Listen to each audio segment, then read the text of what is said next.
आज के इस वीडियो में हम लोग जानेंगे प्रकाश श्वसन यानी कि फोटो रिस्पायरेशंस और श्वसन जिसको हम लोग रिस्पायरेशंस कहते हैं, इनके बीच में हम लोग डिफरेंस जानेंगे। तो सबसे पहले हम लोग ये देखें प्रकाश श्वसन क्या होता है, कहने का मतलब कि फोटो रिस्पायरेशंस क्या होता है।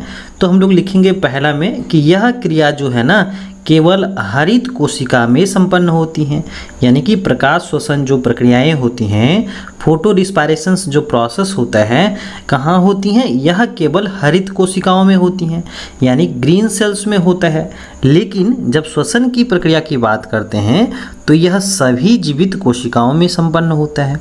दूसरा अंतर देखें कि यह क्रिया केवल प्रकाश में ही होती है, यानी कि फोटो रिस्पायरेशंस जो होता है यह क्या होता है, सिर्फ और सिर्फ प्रकाश में ही संभव होता है।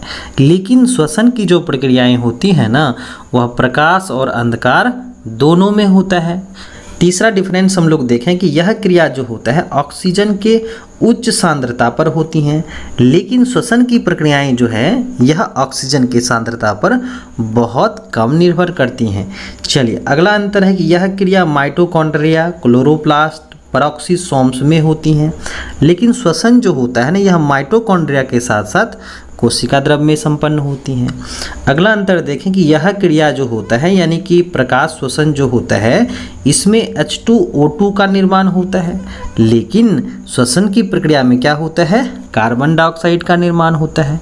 अगला अंतर देखें कि फोटो रिस्पायरेशंस जो होता है ना ATP का निर्माण नहीं होता है, लेकिन श्वसन की प्रक्रिया में क्या होता है, ATP बनते हैं। चलिए अगला अंतर देखें कि ट्रांस एमिनेशंस की जो प्रक्रियाएं होती हैं, यानी कि फोटो रिस्पायरेशंस में ट्रांस एमिनेशंस की प्रक्रियाएं होती हैं, लेकिन श्वसन की प्रक्रिया में जो है ट्रांस एमिनेशंस की प्रक्रिया नहीं होती हैं।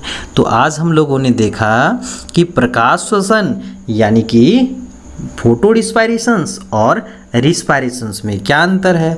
और अगर आप इस तरह से जीव विज्ञान के अलग अलग टॉपिक्स पर अंतर देखना चाहते हैं तो आप हमारे प्लेलिस्ट में डिफरेंस बिटवीन नामक प्लेलिस्ट में जाइए, वहाँ पर आप अलग अलग जीव विज्ञान से संबंधित अलग अलग डिफरेंट देख सकते हैं। और अगर आप इस चैनल पर नए हैं तो चैनल को सब्सक्राइब कर लीजिएगा, अपने साथी के साथ शेयर कर दीजिएगा ताकि वे बच्चे भी जो है इन चीज़ों के बारे में सीख सके और आप अपनी ज़रूरत के हिसाब से नोट्स भी कर सकते हैं। चलिए आज के लिए इतना ही, हम लोग मिलते हैं एक नए वीडियो में एक नए टॉपिक के साथ।